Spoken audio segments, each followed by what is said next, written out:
Test, test.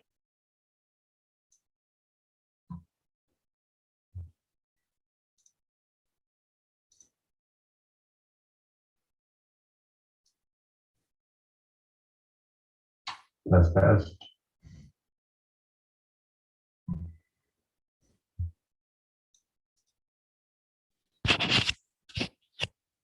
Testing.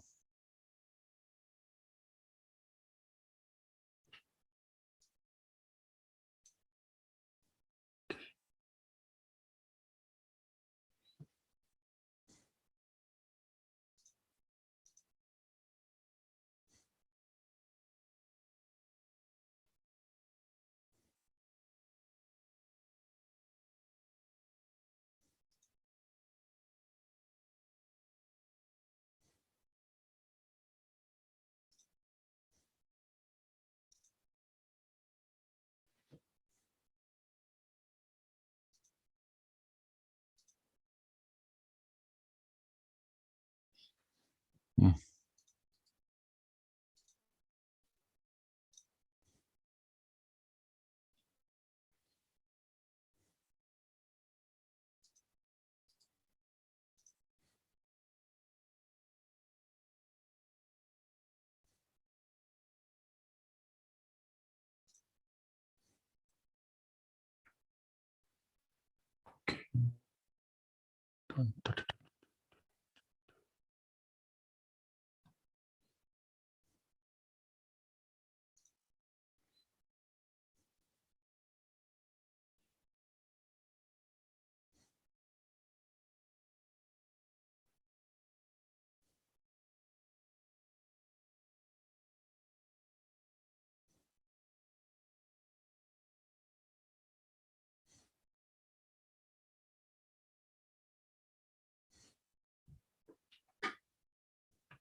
Hmm.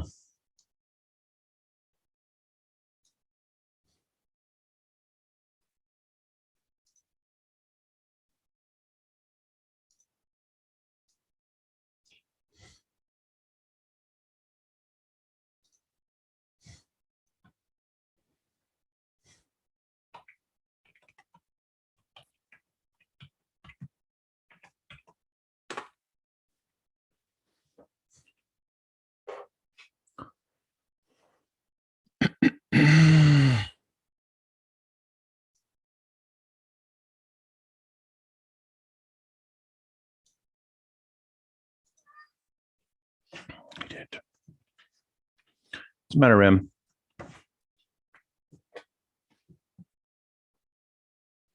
Hi, buddy.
Mr. Gibbs.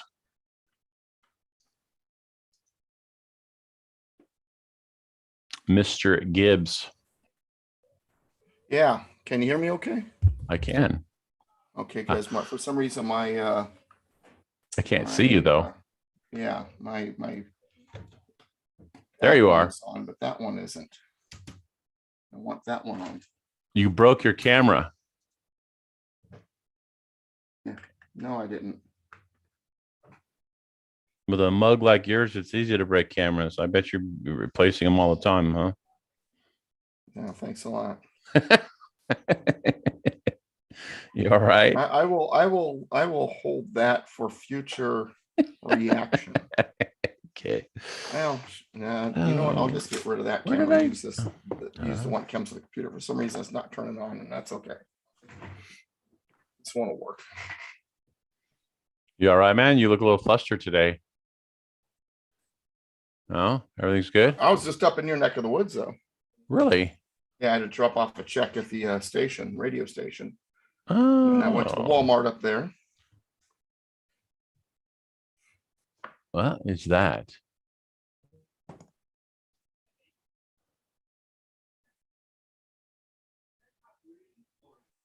Okay, hold on a second here.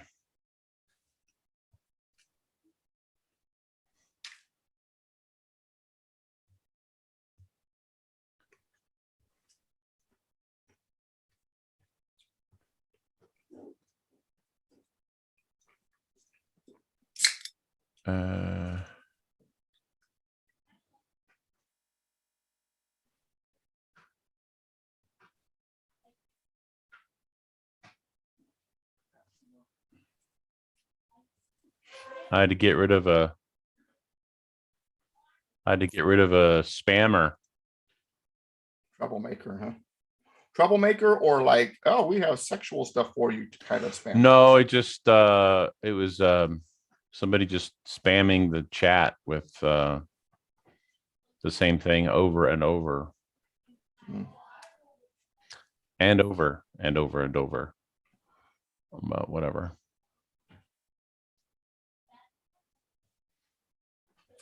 Anyway, and twice a week, I have no Dr. Pepper day. Yesterday was one of those days, and I didn't get a chance to have one this morning. So this is my first Dr. Pepper in a couple days. No Dr. Pepper day? Yeah, I do it twice a week. And then, wow, that's rich. I don't know Yeah. how you survive. Yeah. And then the day after no Dr. Pepper day is supposed to be light Dr. Pepper day. And then I go back to full throttle, 3 or 4 after that. You're such a specimen of good health, Doug. Well, I figure if I'm not going to quit, I might as well, lead by example. Hey, see, some people would like reward themselves with a Dr. Pepper day, but you said no. I'm just going to punish myself 2 days a week, and 5 days a week I'm going to just drink all that sugar and stuff. Pretty much.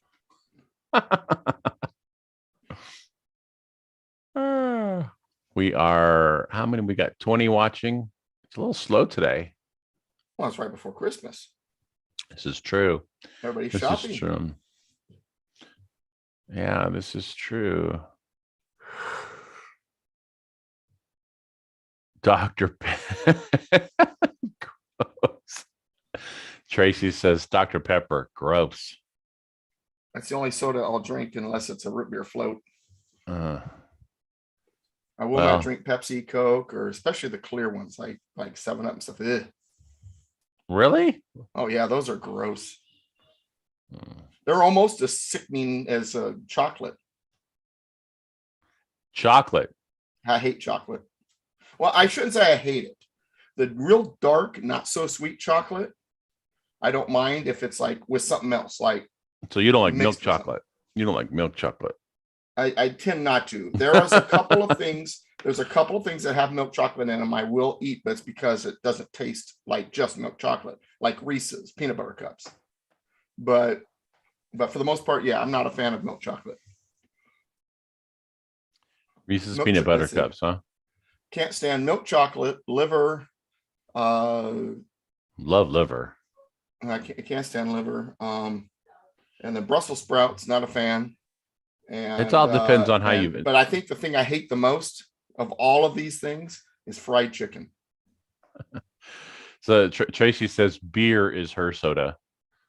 Beer is her soda. I probably have more fingers than beers I drink a year. I don't mind a good cold beer every once in a while, but it's just not my, gotta have thing. I do have a bourbon and Coke once a week though. I tell Carlsbad class it's their fault. Yeah. Because I meet a bunch of the students at the yard house prior to class and always have a bourbon and Coke, and someone usually picks up the bill. Darren, did you get my email? Respond if you got my email. I sent you the digits.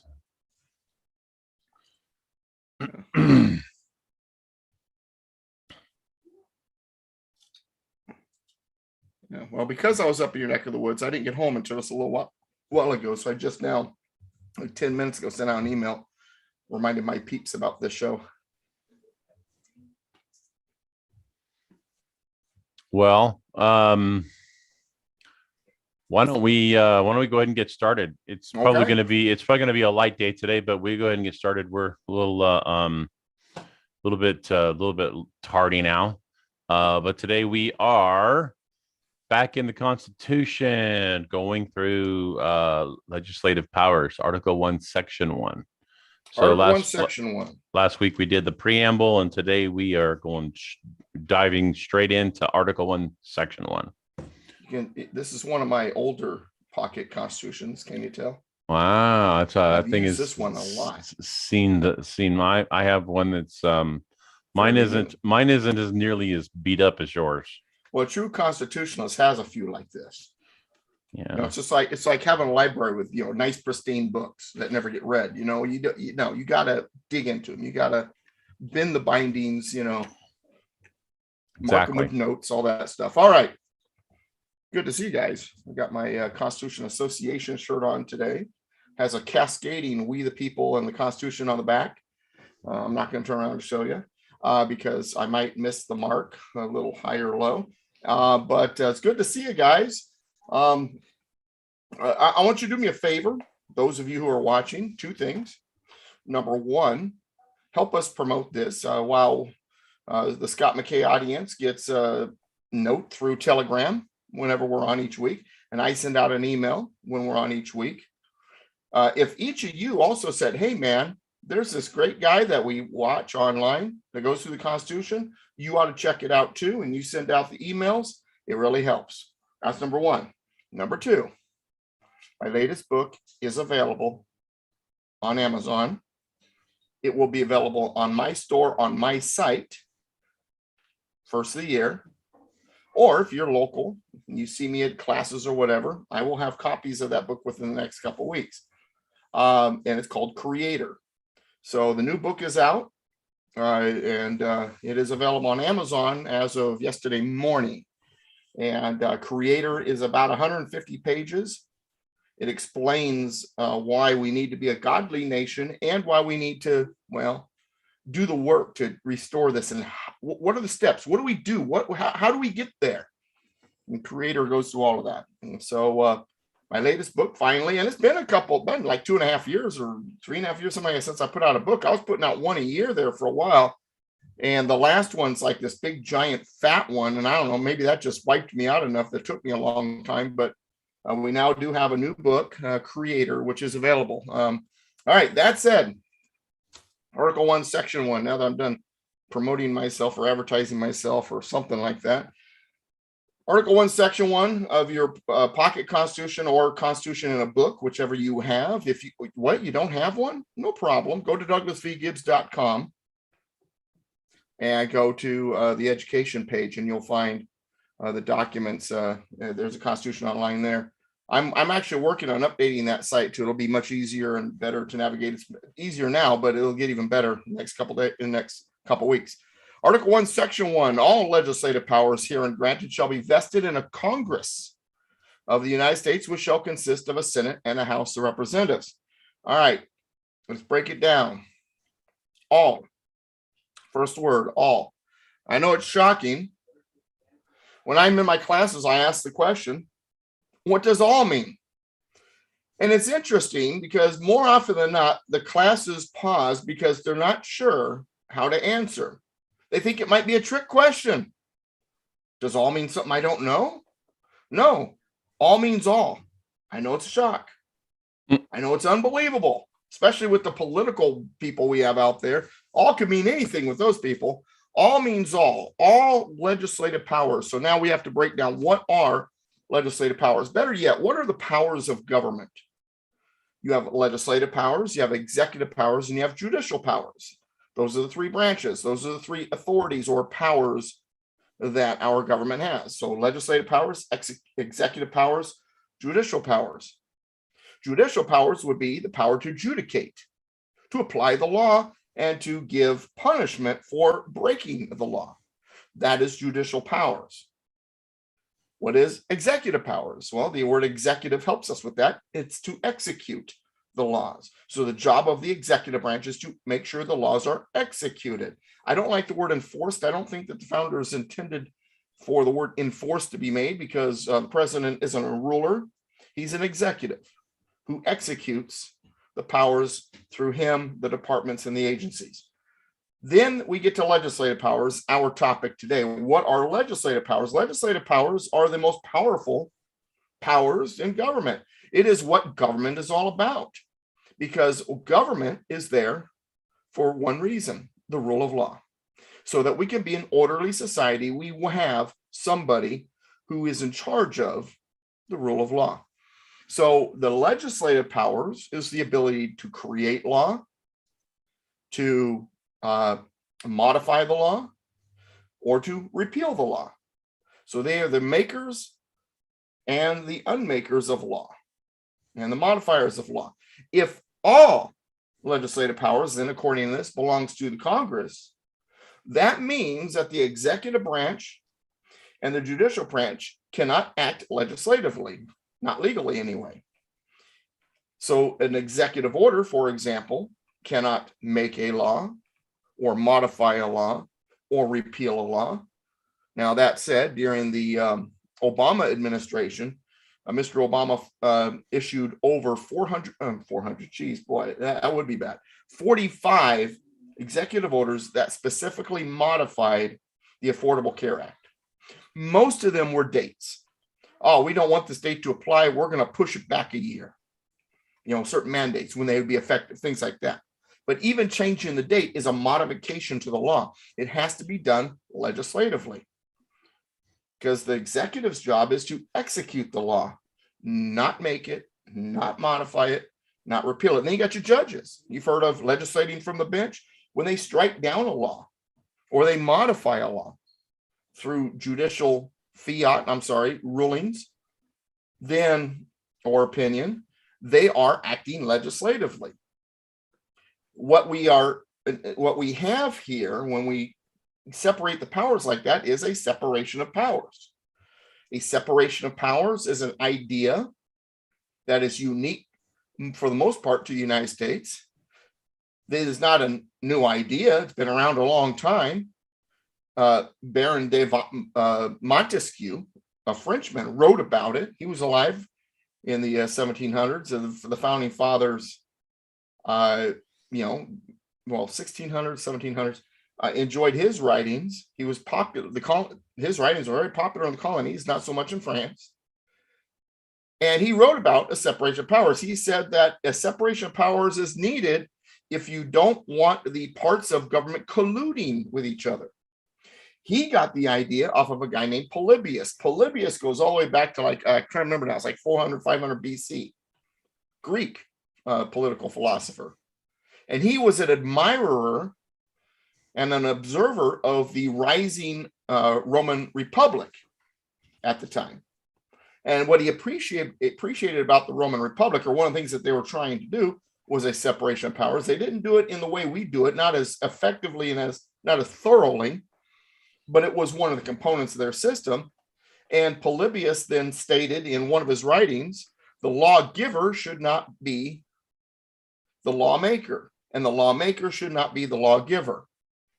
In other words, a separation of those who enforce the law and those who make the law, or in our case, a separation between those who make the law and those who execute the law and those who apply the law and give punishment regarding a breaking of the law. Separation of powers. So our system is based on that. And it's funny because Doug, can I interrupt Sure. you for a second? All right. Are you familiar with the presidential the presidential emergency action documents? They're very unconstitutional. Go ahead. They're very unconstitutional. Okay. Yeah. So the president, and we're going to get to that actually. Hold on. Are you familiar with devolution? Yes, I'm familiar, but I have not finished watching it yet. And that's okay. Well, you don't watch it; you read it. Read it. I mean, I have a video where they go over it. That's the reason why I say watch. Yeah. So, in what he talks about in devolution, there's a lot of intricate parts in devolution that are predicated on Trump's PEDs. Okay, and what Congress is trying to do right now is they're trying to get access to those PEDs, and they're trying to pass legislation, and they're trying to sneak things in so that they can get access to those presidential emergency action messages. Are you aware of that? I'm aware of it. I'm aware of a lot of things they're doing. Okay, so is that conservative cowboy wants to know? Does Congress have access to the PEDs? No, separation of powers, none of their business. Okay. Okay. Just like he can't, just like the president, the executive branch can't force somebody into a committee meeting, a closed door committee meeting. He can't say, "Oh no, our people got to be in there." He can't do it. Okay.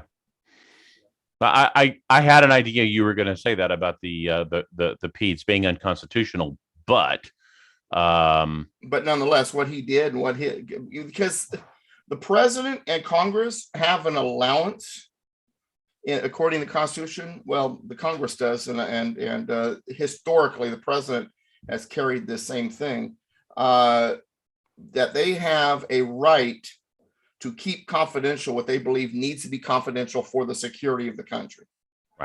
And if that means confidential from even other parts of government, and they believe it's necessary, that's allowable. Now, that said, that is not supposed to be abused. That is only supposed to be for things that are, directly related to the security of the country, and that if the information was get out, you could damage the security and so on and so forth. And of course, we're dealing with an enemy who doesn't give a crap, and so they're going to take that to its limit. Yeah. I've seen, excuse me, Darren, I have seen Mr. Truthbomb stuff that he's done on devolution, but I've also read, I've read all of Patel Patriot stuff. I've talked to Patel Patriot. I've talked to him several times. So anyway, I just know that questions. So I'm glad they're being asked. It needs to be. Needs to be addressed. Because this is actually really, really important right now because of what's happening. Mm-hmm. Because we have a Congress that thinks it has control over all parts of government. That's not the context of what I'm talking about. What I'm talking about is essentially you've got the shadow government, if you will, that is that's trying to get access to Trump, and you've got Trump and the Patriots and the devolution. If you subscribe to that, that's going on with the continuity of government, using the continuity of government plan that was basically designed to subvert the Constitution. You're using the Constitution. They're using the devolution plan against them. So. Right. And what they do is they interpret the Constitution also to be as a tool for their use. Well, and Darren asked, in other words, we've been under martial law since the Civil War. Yes and no. I mean, we've been under, I don't think martial law is the right way of putting it. And technically. Actually, he says, are executive orders only possible during martial law?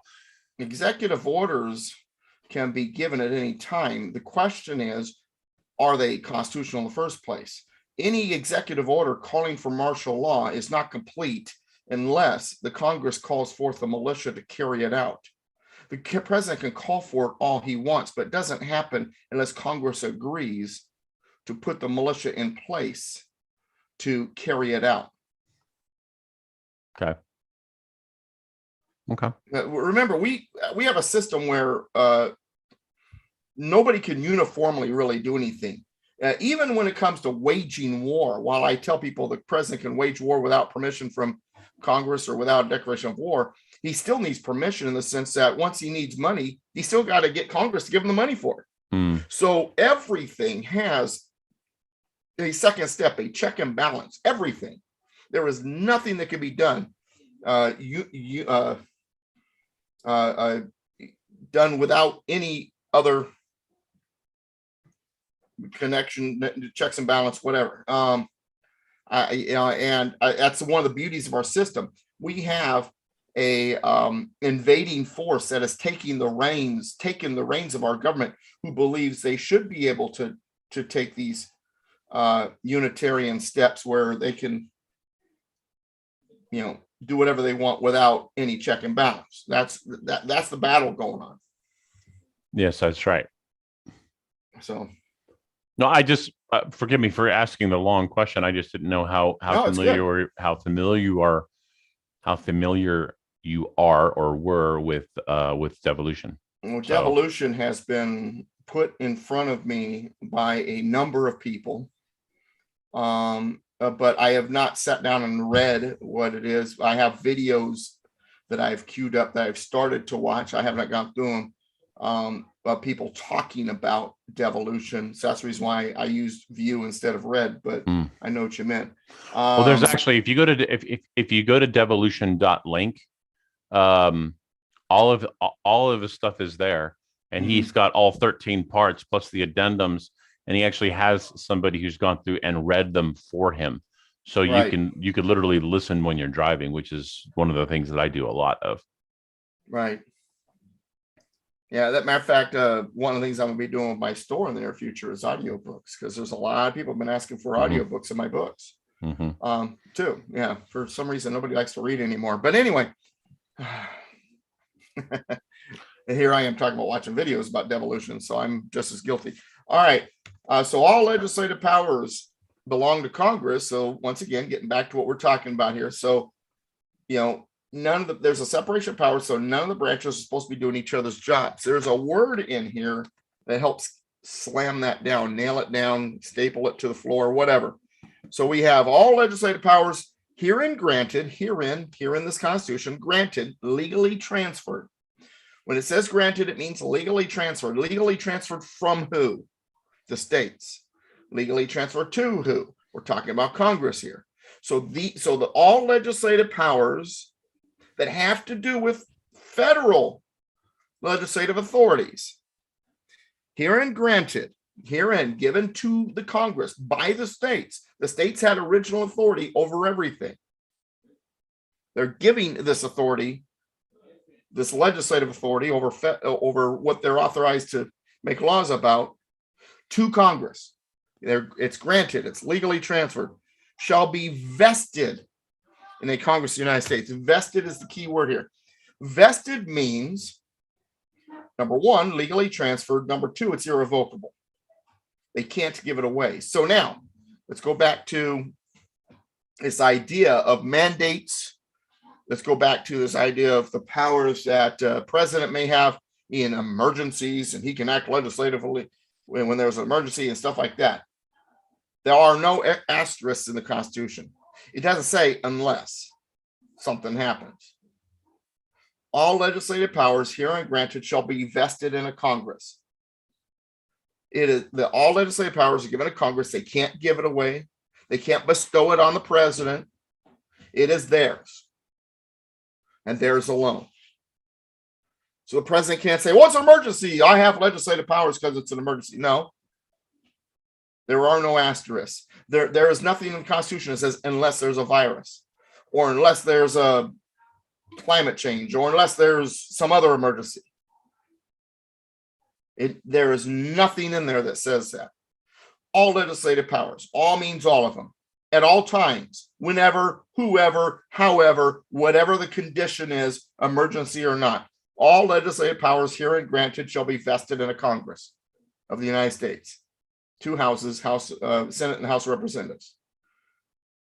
So the legislative power, the ability to create law, modify law, and repeal law belongs to Congress when it comes to federal law, these laws that are authorized, okay, which is stated later. It doesn't say the authorization part here, but it will later. Now, if you have a lawmaking body, you want there to also be checks and balances there. See, our system, remember what I said earlier about checks and balances, everything requires a second voice to say it's okay. There is checks and balances throughout the system if you're following the original intent of the Constitution. Our enemy that has infiltrated us, this foreign ideology that has been bleeding into our system with tentacles and tendrils that are reaching deep into the roots and foundation of our system. It's a foreign ideology. It is not American. And it seeks power. It seeks to drain away what our republic is about, to drain from it its system of checks and balances so that it may be efficient in its tyranny. Think about that. Darren says this obviously has happened quietly on many fronts. Well, actually, yes, that's quite true, Darren. In fact, I would say it's been happening for in excess of 100 years. Well, in excess of 100 years. I'm going to do something for you guys real quick. You're going to be the first ones to hear this. My new book, Creator. At the end, I throw on some very important quotes, and I want you to hear one by James Madison that's in that list. James Madison said, "I believe that there are more instances of the abridgment of the freedom of the people by gradual and silent encroachment than by violent and sudden usurpations. When you hear people say, well, I don't think the founding fathers saw this coming, BS. They knew exactly what was coming, and they did the best they could to give us a system that would guard against it. But what we have done is we have allowed it to be chipped away. Well, I don't now think they are doing the more violent sudden usurpation, but it's like the 20-year overnight success. They aren't just suddenly, there isn't the suddenly they're taking over. They've been chipping away for 200 years, over 200 years. And now they're getting their 200 plus year overnight success, or at least that's what they think. But the thing is, I don't think they have it. See, part of our problem is we listen to them and we believe them when they give us a bunch of crap. And so we're like, oh my gosh, they're controlling, they're doing this and doing. No, they're not. They're lying to you. You're believing their propaganda. They're losing. Yes. And the more they're losing, the more they're trying to convince you they're winning. Right. That's what evil does. And evil, remember, never shows up as evil either. It shows up as an angel of light. Oh, we got the best of intentions. Don't worry, this is good for you. Plus, it's an emergency. We got to save you, keep you safe. But don't worry, we're here to keep you safe because we're the good guys.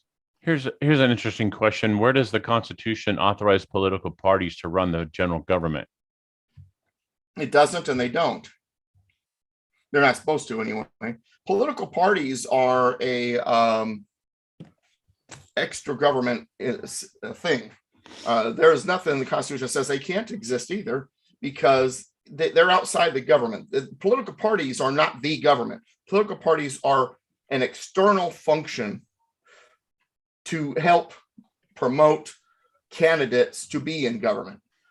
So from the strictest sense, they don't control government. Yes, it seems like it, and in many ways they do, but in the strictest sense, they don't. First of all, hang on. Here's the problem. There were no political parties in the beginning. James Madison didn't call them political parties. He called them factions. John Adams said, and George Washington repeated this later, that the two-party system would be the death of this country. But Madison said something that I have always believed. Yeah, the faction system stinks. Yeah, it's horrible. We don't like what it does. But the problem is we naturally do it. It is a natural tendency of humanity. If right now, hypothetically, we were to get rid of the political party system, completely destroy it, all we have are people running for office. Let's go by what they say. And an issue comes up, there's going to be those for it, there could be those against it. Birds of a feather flock together. They organize, they pick leaders. You have your parties. We naturally do it. So while I agree, political parties have been in many ways damaging to what this is all about. And when it comes to the machine, there's really no difference between them because they both feed from the same trough. They both receive their power and their money from the same people. It's the reason why, a lot of these outlets out there aren't saying anything about the vaccine. I'm sorry, the jab, because Pfizer and companies like that are giving them money too. So I get that. But that's not because of parties. That's because of men. That's because of people. It's because of our human nature. Because that's what we do. Well, I would argue that we don't have a political party that's controlling government. I would argue that we have controlling government, even at all the way down to the basic level, is ideology. Right. We have an ideology that has been spread through the school system for the last 50, 60 years that has slowly morphed everybody into believing a certain way. And that is what has this grip on the country. And it's not necessarily a party. Faction, as Madison called it. And here's the thing. They did everything they could also to keep ideology from infiltrating all parts of government. For example, the United States Senate. U.S. Senate the senators were originally appointed by the state legislatures. So their interest was not party. Their interest was not ideology. Their interest was their state and what the state legislature wanted them to do. That's right. And guess what? Because of the way the system was set up, the state legislatures would usually be split between the House having the large population centers having control of that, and the state Senate, the rural areas having control of that, which also would split up and make sure ideology didn't grab full control. Right. This was done by the state senators being one per county and being appointed by the county legislature, which in our case is now today is the county supervisors. But these mechanisms are gone. Right. So how can it properly function? It's like having a car and say, well, my car's not working well on the uphill. Matter of fact, it doesn't work on the downhill or anywhere. Well, do you have any, what's going on? So, well, I don't have any belts, but they're not important. They're just pieces of rubber. If you don't have the belts, the rest of it's not going to run. If you don't have the mechanisms for a republic, the republic's not going to function like a republic. Correct. And the mechanisms have been removed. So what we're functioning like is a democracy and a tyranny. Simultaneously. Because the republicanism has been removed. And if you remove the republicanism mechanisms, you get democracy. When you get democracy, you get tyranny every time. Karl Marx, Road to Socialism is democracy. Exactly. And then what they've done, the way they neutered the states, and this is why it's evident that what they did with the 16th and 17th Amendments, coming on the heels of the Federal Reserve Act, that it was really more of a consolidation of power than it was something that was done for the benefit of the states. Because once they, if you had the counties that were the ones that were, the counties would vote for their county representative at the state level. Right. And there's only one per county. And there was only one per county. Then, like you use the example here in California, where at one time each county had its own state rep. However, now we have, like, the city of Los Angeles has 13 senators. Well, the county of Los Angeles, or the county of Los Angeles has 13. But up in the northwestern state part of California, Senate District number 2, 8 counties for one state senator. Right. But if we were back to the old system, each of those counties would have a representative, and LA would only have one. Which is contrary to what the founding fathers wanted, because they also foresaw that population centers were the death of the country. So they did everything they could to diffuse power away from population centers, which is why they did. Madison and Jefferson both wrote extensively, quite a bit, about how population centers were the birthplaces of tyranny. I want to someday, because there's so many things going on, it may be a while, but I do want one day to write a book that talks about the source of tyranny and really hammer on the population centers and why that is historically, and what did Madison and Jefferson have to say about that. It kind of goes back to the old joke, never underestimate the stupidity of people in large numbers. Yeah. Let me go back to this question that Conservative Cowboy had. I don't think there's really going to be a proper time for it, but he asked, is it possible that we could be having a government in exile, kind of like what the Philippines had during World War II? When Japan seized the Philippines, is that what we have right now? The system's not designed that way, but in a sense, I guess you could say we do. But it's not in exile outside the country; it's in exile inside the country. So that's actually enemies on our own shores. Well, I think the primary reason is we have a foreign power that has essentially taken control of our capital city. So right now what's going on is the exact same thing That happened with the Bolshevik Revolution. That happened when the Nazis were first coming up in Germany. What happened when Mao's China was first grabbing hold. This is the early stages of that. This is the early stages of what happened in Venezuela when Chavez took over. It looked okay at first. Everybody thought socialism's good. See, we're going to do it right this time. Guess what? The same thing happened that always happens: starvation, death, and want. We get back to Article 1, Section 1. Yes. See, when we talk about the Constitution, and this is the reason why I'm coming back to this. When I say mechanisms of the Republic, there are a whole bunch of cogs in the machine. Every cog is important. Every cog needs to be where it is. Going back to the engine, if some of those belts are even just not, put on the right pulley, everything stops, or at least or overheats, depending. Every cog needs to be in the right place and functioning the way it's supposed to be functioning. And what they've been doing is they've been disabling each cog one by one throughout history. And when we go through these parts of the Constitution, I'm covering a cog here.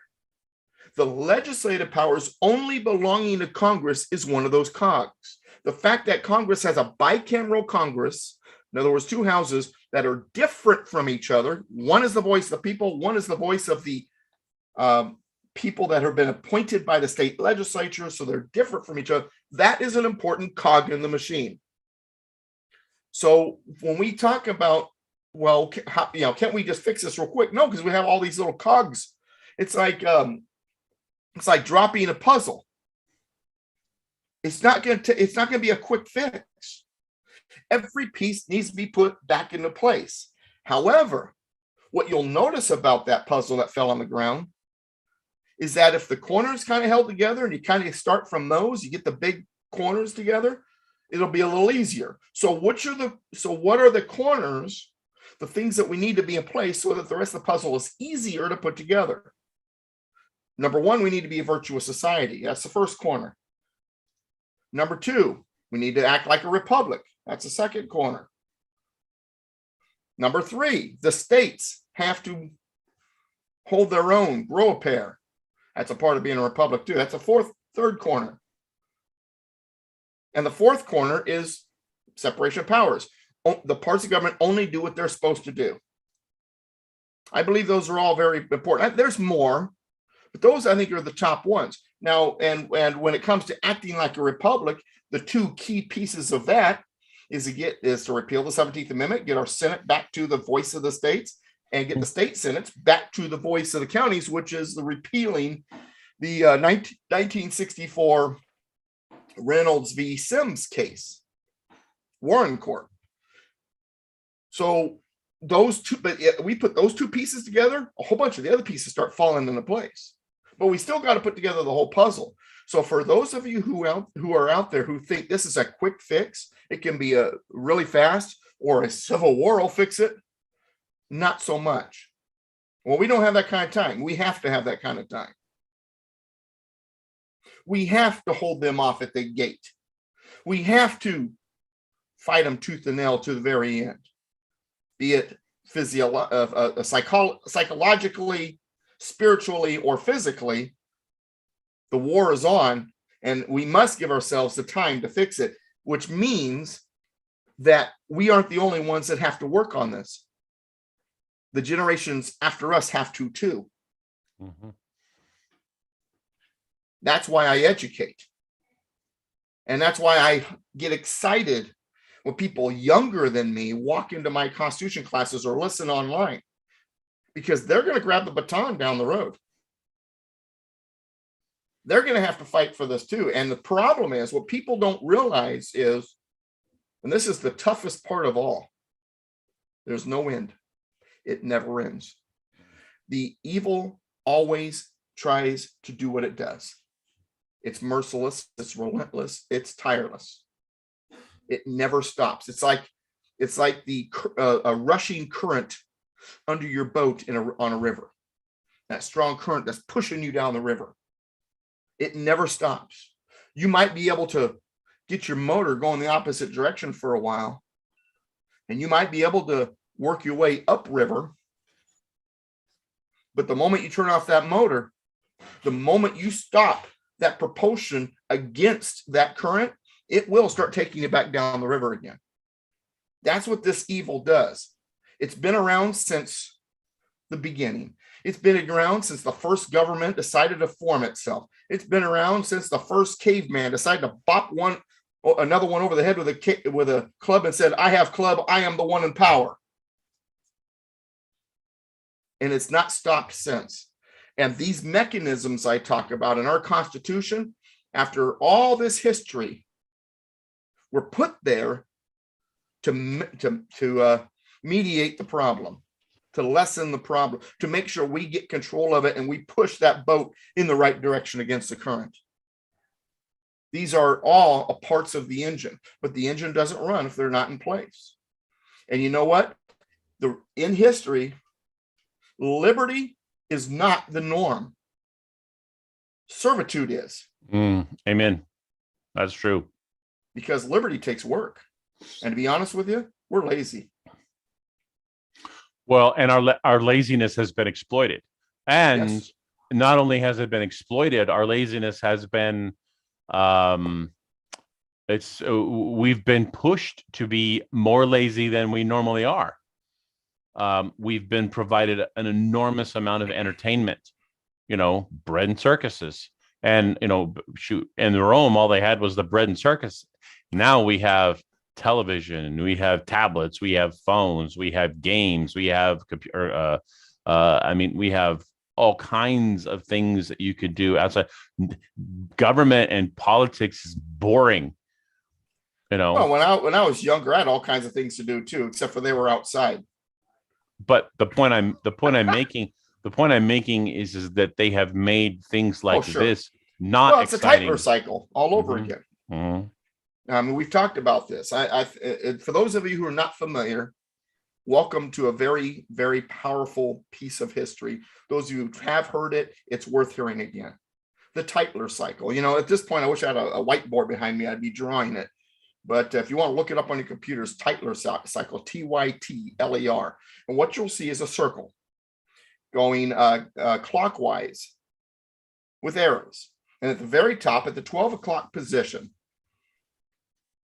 is bondage. And that's where the Tytler cycle begins. And then right around a little bit past the 1 o'clock position is spiritual faith, a great awakening, God. So people in bondage call out to God. They have their spiritual faith. They have their spiritual awakening. That's the first step. Then about the 3 o'clock, maybe 3 to 4 o'clock position, you have courage. Because once you think you've got God on your side and you're repentant and so forth, you get pretty courageous. Courage. Then right around 4 o'clock position, maybe a little bit past, liberty. That courage, like the American Revolution, brought liberty. So bondage, spiritual faith, courage, liberty. Then at the 5 o'clock, almost 6 o'clock position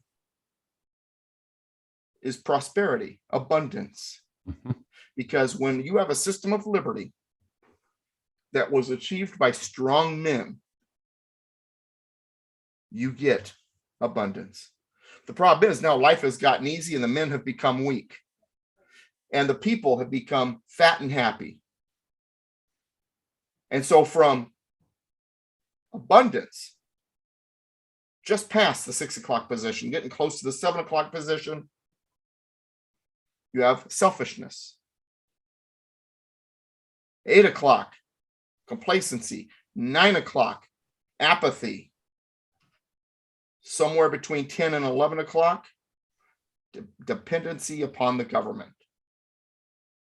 And then back to 12 o'clock, bondage. So we begin in bondage. We reach a level of spiritual faith that encourages us to be courageous, achieve our liberty, and have abundance. From that abundance, selfishness, complacency, apathy, dependency, and back to bondage. According to Alexander Tytler, who created that Tytler cycle, systems of liberty and democracies, not that I want to call this that, take between 200 and 250 years to go through that cycle. Now I think it's a lot faster now. I think we're about a minute, maybe 2 minutes before full dependency. Oh, I disagree. No, we're 47% dependent according to government statistics. No, yeah, but I'm saying I would say that we're actually at bondage. No, this isn't bondage. Well, bondage takes on several different forms. We are slaves to money and to debt. Oh, we're feeling the beginnings of bondage, no doubt. Well, yeah, but again, we're not in full bondage yet. Well, we are in terms of debt. No. I'm going to disagree with you. Oh, it can get 10 times worse, 100 times worse. Trust me. I'm going to disagree. We'll in terms of what? In terms of what's happening of the bondage. We're just starting to feel the edge of bondage. Just like Christians here don't even know what persecution really is. This is true. We really don't know what bondage and persecution is yet. I use the word yet because I expect us to go through all of that.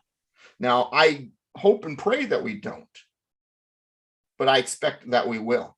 Is there a way to cut across, to skip the full bondage part? Most people would say no. Some people would say yes. But you know what it requires? The very first step of the whole cycle in the first place. Faith. Spiritual faith.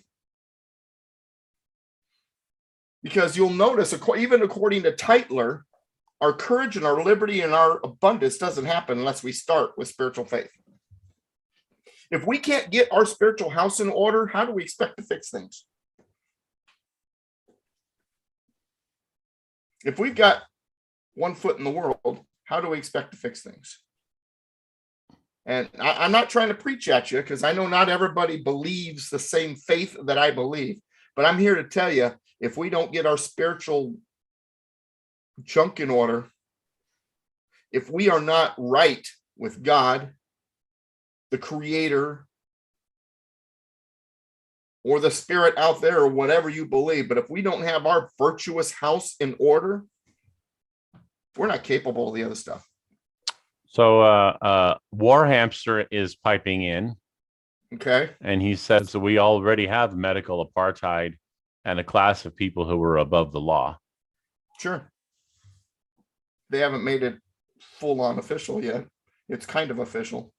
Trust me, it can get worse. Oh, I believe you could get worse. But I'm saying it doesn't. It doesn't need to get worse to be slaves. Slavery is a bondage. No, I understand what you're saying, but yeah. I still think we still have way too many freedoms to be in bondage. Well, we're having this show, and it's not being shut down. The stormtroopers have not kicked my door down to shut me up yet. Oh, that is technically true. But who is more? What is it? Who is more a slave than a bird who's sitting in its cage with the window or with the door open? And we are that. We are that bird sitting in the cage, thinking that we're in bondage, and the door is right there. We can leave at any time. We just don't do it. Well, then you're saying that it's a self-imposed bondage. Absolutely, because we as a people, if we were educated, would get up and we would stand up and we as one unified voice, we could be free. But we choose to be in the situation that we are as a society. We do. Not everybody is on board with that, but we are. We are trying. I mean, people like you and me. We're trying to wake people up to the realisms of what the system is trying to impose upon us. Sure. Which is expressly why Team 17 said you cannot tell the people, you have to show them. That's why when I look at the levels of how draconian this is, I don't get freaked out because I know ultimately we're going to win. Each level that we go to is a level to get one more layer of people that just can't, for the life of them, believe that this is happening. They have no power if we don't obey and we don't recognize their power. And I'll give you an example. I'm loving this, by the way, because at first it ticked me off. And then when I realized what was going on, I was excited. Here in all of California, here in California, as of December 15th, we are under a mask mandate again. And yeah, which kind of ticked me off. Now, I have traveled throughout Riverside County, parts of San Bernardino County, parts of Orange County, parts of San Diego County, and the edge of LA County. And so far, I have not come across an establishment that required me to put on a mask yet. And when I walked in, depending on where I was, a large group of people, and in some places, most of the people were not wearing masks. They were defying the mandate. So here's the question then. Does the governor have any power? Does the mandate matter? And does it have any authority if no one follows it and no one enforces it? And here's the other thing I've noticed. The further you, and this ties into something we were talking about earlier, the further you get away from the population centers, the less masks you see. That's right. Man, I walked into a store in Riverside and man, almost everybody had a mask on. They didn't demand I put one on, but boy, I was definitely the sore thumb sticking out. Really? But man, I walk into a store in Murrieta or Temecula where we're away from Riverside, San Diego, and LA. And like 3/4 of the people in there don't have masks. Well, outside of the city of Riverside, Riverside County, for the most part, is a fairly conservative area. Yeah. Oh, yeah, absolutely. Well, you have two libtard areas. You have Riverside City and you have Palm Springs.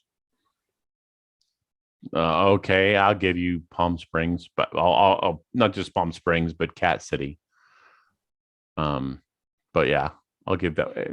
I'll give that City. Yeah, I didn't know that. Is Cathedral City kind of Cathedral? Okay, because so for the sake like of Palm Springs Light. No, it actually it's worse. There's a higher concentration in Cat City than there is in Palm Springs. Oh, really? I'll leave it at that. And higher concentration of yes, rainbow flags. Yes. Okay. Yes. Very, very well said. Thank you. All right. Yeah, they take people take great stuff like places like Palm Springs and they run it. But anyway, you know what? I want to make a tiny little comment about the rainbow flag. Not because I don't want to go down too far on the rabbit hole, but this is a big deal. The rainbow was initially a promise from God to never destroy the world again. Right? All right.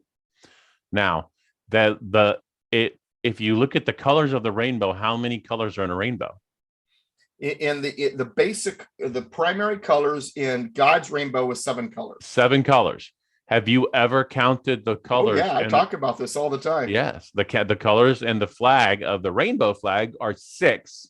6. Now, biblically, the number 7 is the number of God. Number of God. The number 6 is the number of man. The number of man. So just a little something to think about, people. Just a little something to think about. Yeah. So anyway, I didn't mean to. I don't want to go down. I didn't want to go down that road too far. But that's a good point. Yeah, that's a good point. While we were there, I just thought I'd stop by and talk about it. Yeah. Now here we are at 3:53, so the timing is perfect. I want to go over Article 1, Section 1 again, but see all of this tied into this because Article 1, Section 1 is a key component of what it is to be a republic and have a government based on what was called federalism. And that is separation of powers. All legislative powers belong to Congress. All executive powers belong to the president. All judicial powers belong to the federal court system. And none of those powers can be transferred between them. They are separate entities from each other, just like the states are.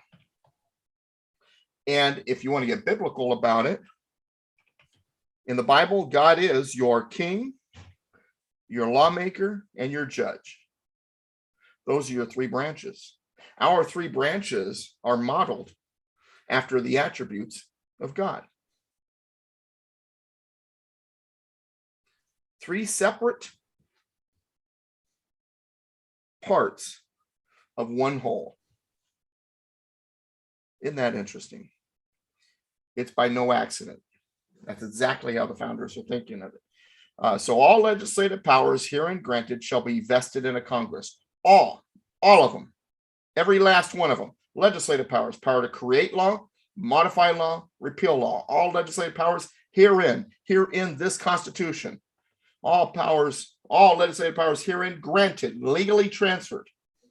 All legislative powers herein granted shall be vested, legally transferred, and irrevocable. All legislative powers herein granted shall be vested in a Congress of the United States, which has two houses that are different from each other, so that they can also be checks against each other. One voted in by the people, one appointed by the state legislature, so that they're different. They're looking at things from a different point of view. Any system is smart to have oversight or checks and balances, and that the oversight or the check and balance is of a different type, because you want a different point of view. You want them to check each other, not agree with each other all the time. And so if you have the voice of the people in the House and the voice of the states in the Senate, they're different from each other. They're checking each other. And what that does is that keeps ideology from running away with this country. It keeps the factions from controlling. It keeps the political parties from running the whole system. What a brilliant system it was. And it is, if we're willing to take those puzzle pieces, pick them up off the floor, and put them back where they belong. But it's going to take us. Those puzzle pieces are not going to just suddenly bounce back into the proper place on their own. Those puzzle pieces, however, can be restored. But it takes work. And it doesn't just take our work, it takes the next generation's work, and the generation after them, and the generation after them. And once the puzzle pieces are in place, it takes us holding our hands down on it and saying, no, we are not going to allow this to be dismantled. Stay away from it. They're where they are for a reason. But we have to understand that before we can do it.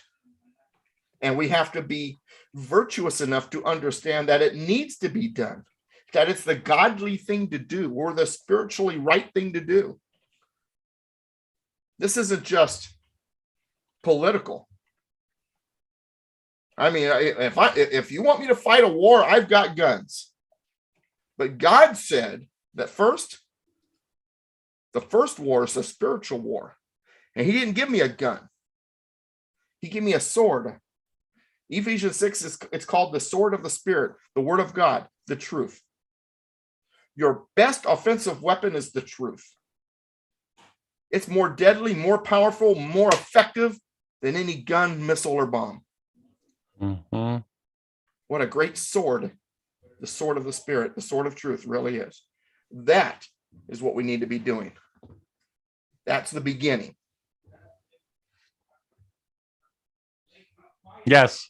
I'm having a little bit of a debate in the chat, so forgive me for being distracted. Hopefully it's not between swords and guns. Not at all. Not at all. It's more interpretation of scripture, so I don't really want to get into that. This is not the forum for that. No, it isn't. So, and the thing is, of course, the stuff I talk about from scripture, to me, it's pretty obvious. Of course, that sword is figuratively speaking. Yes. But you can call it whatever you want. But the truth is that ultimate weapon. The truth. Indeed, it is. What has it? What about truth? What? The truth shall set you free. There you go. The truth shall set you free. Absolutely. I didn't even have to dig or fish that hard. He knew. Well, I have my moments. All right, we're at the top of the hour, yes, sir. And Christmas is coming up. Merry Christmas! Excited. I can't wait till Christmas. I got hold on, Doug. No, hold on. Oh, I'm not going to leave yet. No, you're not going to leave yet I because have I a have whole Dr. Pepper still to drink. I guess we're okay. I have another question From the chat. From Conservative Cowboy that I didn't Okay. get to yet, and he asked, "What is Reynolds versus Sims?" Reynolds v. Sims, 1964. What it was is originally the state senates were one senator per county. Now in California, we had actually gone beyond 40 counties. So in our case, it was one per county, except for a handful of counties were allowed to have 2 or 3 counties for a senator. But the law was no more than a senator could not represent any more than 3 counties. But for the most part, it was the same recipe. When the 17th Amendment in 1913 passed, which changed the United States Senate from being appointed by the state legislatures to being voted in by the people, some of the states decided that their state Senate should follow that same model. So they changed the old way of doing it, one senator per county appointed by the county leadership, and they broke the state up into senatorial districts based on population, and the people voted the state senators in. Some states did not make the change. They refused to. One of those states was Alabama. Alabama was sued, Reynolds v. Sims, Sims being the Alabama leader that was in charge of elections, was sued because it wasn't very democratic. So it worked its way up through the court systems. It got to the Warren Court, Chief Justice Warren, Warren, for you youngsters out there. And Warren was a Republican judge that was very progressive. It's probably the most progressive judge, even more so than even new ones now, than ever before. And his court said, we agree with the complainant that it is not very democratic. Therefore, Alabama can no longer do it the old way. They are required to break their state up into senatorial districts, equal based on population, and then the people to vote in the state senators. And since the Supreme Court said that Alabama had to do it, all the states had to follow suit. So what it did is it destroyed what was left of the states deciding for themselves how to populate their state senate. The old way being appointed, one per county, the new way being no different than the assembly or the House of Representatives. And what that did was now that made it so that some of your states have 2 Democrat-controlled houses because the population centers now control both houses of the state legislature. If California right now were to go back to the old way to defy Reynolds v. Sims, or Reynolds v. Sims was repealed, California went back to the old way, one per county. First of all, I think it should be one per county, and we should increase it to 58 senators. That's just me. Why? It would be why 58? Because that's how many counties we have. Oh, you mean, okay, you're talking about California. One per county. Sorry. So we have 40 senators. So if we were to go back to the old way, then it would either be one per county and 58 senators, or 40 senators, but some of the counties would have to share a senator. And I don't like that idea. I think it should be one per county.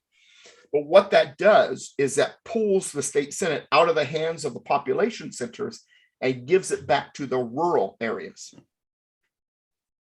And you want that because now you have 2 houses that disagree with each other. And I guarantee you, no doubt in my mind, that California would have a Republican-led state senate. Now, I know a lot of you say, oh, Republican, who cares? Well, that would be a huge deal. That would be a big difference. Deal. Well, while the machine on drinking from the trough is the same between the 2 parties, there are characters in the Republican Party that are not a part of that machine or not fully lefty. And you know what? And if we need to replace it with a better party, do it. But nonetheless, right now, we got to work with what we got. Republican Party right now is the vessel we got. Like it or not, it's messed up. I get it. But it's still better than what the other one's doing. But anyway, so now you've got in California, if we go back to the old way of doing things, one House Democrat, one House Republican. That does 2 things. Number one, it creates debate. Suddenly, one party is not getting away with whatever they want anytime they want. Number two, if we get rid of the 17th Amendment, now the state legislatures appointing the U.S. senators. California has 2 Democrat senators, but if the houses are different because of the repeal of Reynolds v. Sims, they're going to have to compromise. And so you're going to get 1 Republican senator and 1 Democrat senator from California. How many other states would that be true with? New York, Most. Illinois, Most. and so on. I would say almost all. Well, there will be big changes in all of them. But the ones where they would go from Democrat dominated to split is a good number, good size number. I would say the states that you would have to worry about that would still lean left or at least Democrat would be the small states on the East Coast. Right. Just because I believe that the Senate would be populated by somewhere between 65 to 75 Republican senators, U.S. senators. I would say that definitely. Somewhere between 65 and 75. I would say probably, that's a good number. I'd say 75 to 80% would be of the senators would be Republican. Do you think the left would get their laws through as quickly and easily then? No. Especially if also we're on top of it when it comes to who we put in office. Correct. So it takes more than just that, but that's a large part of it. And those are big puzzle pieces, man. Mm-hmm. But there's still more puzzle pieces, but man, those are huge ones. Reynolds v. Sims to me, and the repealing Reynolds v. Sims and repealing the 17th Amendment and repealing the 16th Amendment. Those are the 3 biggies. We do those 3. And first of all, the Federal Reserve goes bye-bye easily. Yes. And because it's really I think we have a little bit more. I mean, I don't think those would those be the top of your list? Because I would go. Those are my top 3, even more so the Federal Reserve first. Yeah, I might go through because you get rid of the Federal Reserve, but if you've got a crappy system, they're going to put it right back into place. I don't know. I might choose Marbury versus Madison. The judicial review, it's a big one too. I agree. Yeah. I agree, but I don't think it's as doable where we are right now. I think 17th Amendment, 16th Amendment, and Marbury versus Reynolds v. Sims are not only at the top of my list, they're also of the 5 that we're talking about here. If you want to throw Federal Reserve and judicial review into it, those 3 are more doable. But once those 3 are in place, the other 2 become more doable. Does that make sense? Mm-hmm. Sometimes it's a matter of just putting the pieces in the right place at the right time. It's all it takes. Right order. On that note, we're gonna cut it short here, guy. We'll cut it short. We've already gone 10 minutes over. All right, real quick. But you wanted to say something about Did Christmas. you guys learn something? Was this important to you? Tell other people about it. Yeah. Let's load this chat room up. Let's load this up. Oh, and by the way, while you're at it, go get my book Creator by Douglas V. Gibbs. I got to get it. I am very proud of this book. It kicks. Seriously, it kicks ass. It's a good book. I'm very proud of it. I think it did. I think it's a good one. I think it's going to rank right up there with 7 Worst Constitutional Liars and A Promise of American Liberty and 25 Myths, which I've been told are my 3 best. I think this one's going to challenge them for the crown. Good. But excellent. Well, you should have said something last week. You could have bought it for Christmas as a Christmas present. Well, it wasn't available yet. Oh, no, it wasn't available. I had finished it and I had sent it, but they had formatting issues. I was afraid they were going to deny it because of the content. Because the people who print my books about 3-4 years ago, they got bought by Amazon. And I haven't found a new printer yet. So I've got to kind of, use the beast in order to get my, stuff out still. But I'm working on changing that also. Because the beast pisses me off. So, all right. Ron, it's always good to see you. You look like you're more chipper than always. Less medicated, better feeling. I had to. I'm not going to say it out loud. I had to do it in the chat. Let me get your website. It's douglasvgibbs.com. douglasvgibbs.com. And my blog is politicalpistachio.com. douglasvgibbs.com. And my store is almost open. Political spells pistachio. PISTACHIO. politicalpistachio.com. May not be able to spell it, but I guarantee you remember it. It's kind of like War Hamster. Anybody will remember that. Yeah, you know, and you know, the images that go through my head. You should have seen the image because we had we did something last night. We did a show and he gave me the link. He told me about it. He had a hamster. It looked like an armadillo with all the armor on it. I can hear it now. You know, all the stuff goes on. The smoke clears, and one person turns to the other and says, "Wow, that was one badass hamster." All right, guys. Well, I want to wish everybody a very Merry Christmas, and we will see you next week. Right? Yeah, we're still gonna do the class next week, next Tuesday. So we are going to be. We're focused on the House of Representatives, Article 1, Section 2, and then on KMET, I will be doing a show from 1 to 3 p.m. next Saturday. KMET 1490am.com. KMET, that's Kilo Mike Echo Tango 1490am.com. Christmas Day show from 1 to 3. I'm going to be on the air. I think Dennis is going to join me. Alan has said that he wants to stay married a little longer, so he's decided not to join me on the radio on Christmas Day. And then that night on KPraise, KPRZ.com, another episode of Mr. Constitution Hour, which is the Constitution through the lens of Christianity. So there's more to view or to listen to than just what we got going here at the Patriot Street Fighter. But as I'm on my way out before Christmas, I do want to say this.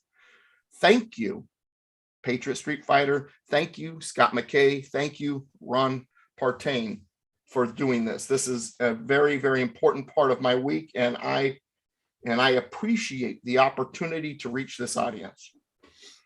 Well, we appreciate you, Doug, and all the work that you've done. I know it's been a labor of love for a long time. So guys, you don't know this, but I met Doug probably going back as far as, when did I meet you? Like 2014, something like that. 15, I think. 2013, 2014, something like that. 15, because that's when I started my class in Corona. Yeah, but you didn't. When were you at the show? Oh, that's right, the gun show. Because I met you at the gun show. That's right. I forgot about that. Yeah, that is like 2014 or 13. You're right. Mm-hmm. Yeah, because that's when I met you, because you were just a vendor there. So yeah, I had this funny feeling that Mr. Constitution stuff might go really well at gun shows, and it turned out to be correct. It did. It goes very well. The problem is that the people that come there say they get really excited and about coming to the thing, and then when it comes time to but the game is on. Oh, but I got to do this, or but this, or they don't make it's not. It's important to them in that moment, but it sounds all well and good. It sounds romantic, but when it comes to actually doing it, I have more important things to do. And it's at times like now, mm-hmm, when we understand the people that have the foundation of how the government runs and how it's supposed to run. It's now is why it's important for us to understand and teach future generations about the Constitution.